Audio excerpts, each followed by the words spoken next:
Hello, friends! Pessoal, antes de começar a falar do assunto de hoje, eu tava pensando assim nisso de fazer vários vídeos, porque eu tô fazendo um monte de vídeo esse mês e tem muito poucas visualizações, né? Comparado com canais do YouTube, essas coisas. Mas na verdade eu tô super de boa com relação a isso, porque para você pensar. Imagina que tem um vídeo que 200 pessoas assistiram, né? Os vídeos dos canais tem 50 mil, 70 mil, 1 milhão, 500 mil. Mas na verdade eu não quero ser youtuber, né? Eu quero divulgar o meu trabalho, ajudar as pessoas. E esse pouco de pessoas que eu alcanço, deixam comentários tão bacanas, vão no meu Instagram falar, parecia que você estava falando comigo, você falou exatamente isso, quer conhecer. E indo mais a fundo, quanto tempo de energia você já dedicou para conversar com uma pessoa? Para que você passou a noite contando, falando ou ajudando uma pessoa? Ou então, vezes que eu já viajei para dar alguma palestra, tudo numa sala cheia de 50 pessoas, que viaja, tem som, um monte de coisa, ficar em hotel, tinha 50 pessoas. E tem 200 pessoas me assistindo. Então é muito legal. E daí eu continuei pensando, porque ficar pensando é uma coisa que eu gosto de fazer, e eu lembrei de uma coisa interessantíssima, cara. Meu pai, ele comprou uma câmera daquelas VHS que você coloca a fita para gravar em 1987. Então a gente gravou um monte de coisa, viagem para Maceió, em casa, tudo. Só que talvez você não tenha idade para lembrar de como era esse negócio. Daí, toda vez que ia passar alguma coisa, você pegava a fita e gravava por cima.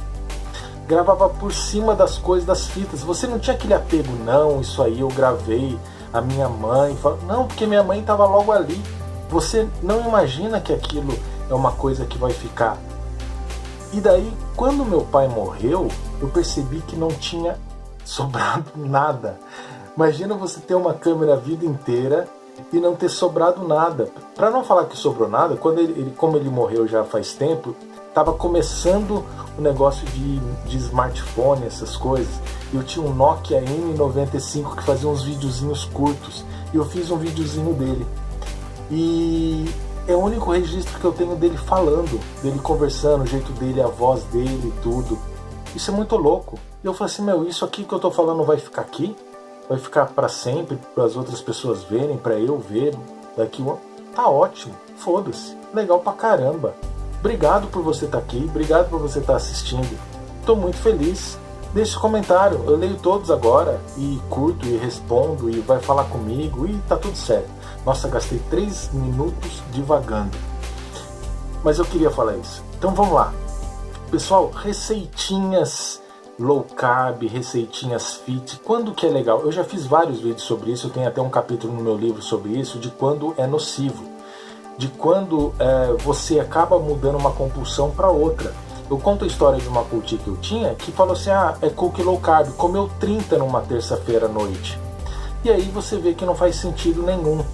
Mas, e outra coisa que é importante, quando você chama um alimento de low carb, você está só simplesmente falando que ele tem menos carboidrato do que a versão dele normal e provavelmente mais saudável.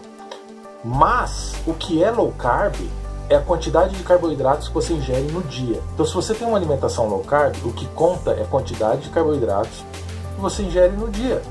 Então não adianta você chegar e fazer um monte de receitinha e comer que nem um louco, porque você vai estar comendo pra caramba, você não vai fazer bem. Mas quando que é bacana?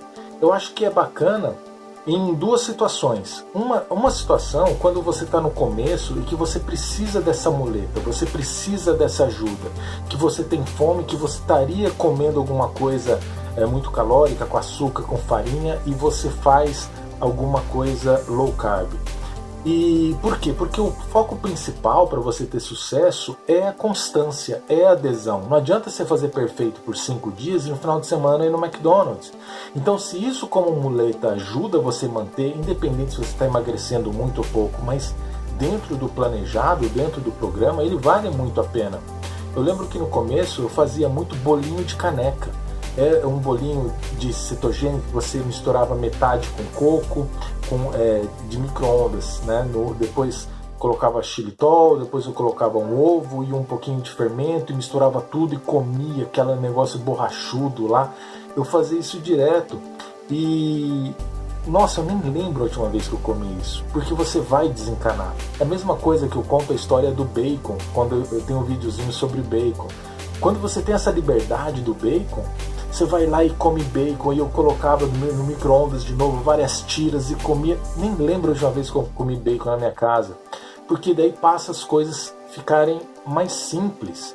Então, quando que é bacana você ter a receitinha? Igual uma pessoa que tem um relacionamento normal com comida, usa a receita com farinha e açúcar. Então, se você vai receber gente em casa e faz um bolo low carb, pô, que bacana. Se você é um aniversário e você faz um brownie low carb, meu, legal, são alternativas. Aniversário do seu filho, você faz tudo low carb, tudo ninguém percebe. Muito legal, muitas receitas de doces, de outras coisas, de mousse, de um monte de coisa que pode ser bacana. Agora, o indicador que está errado é você estar numa terça-feira à noite querendo fazer um bolo prestígio low carb que você já viu. Por quê? Porque ninguém faz um bolo terça-feira à noite sem razão nenhuma. Então, se você não está usando isso estrategicamente, conscientemente, você já pode perceber que tem alguma coisa errada e pode dar uma segurada na onda. Então, ele vale a pena, mas você tem que tomar cuidado para não trocar uma compulsão com outra, para não exagerar, e tudo tem sua hora e seu motivo, beleza? É isso aí, até mais!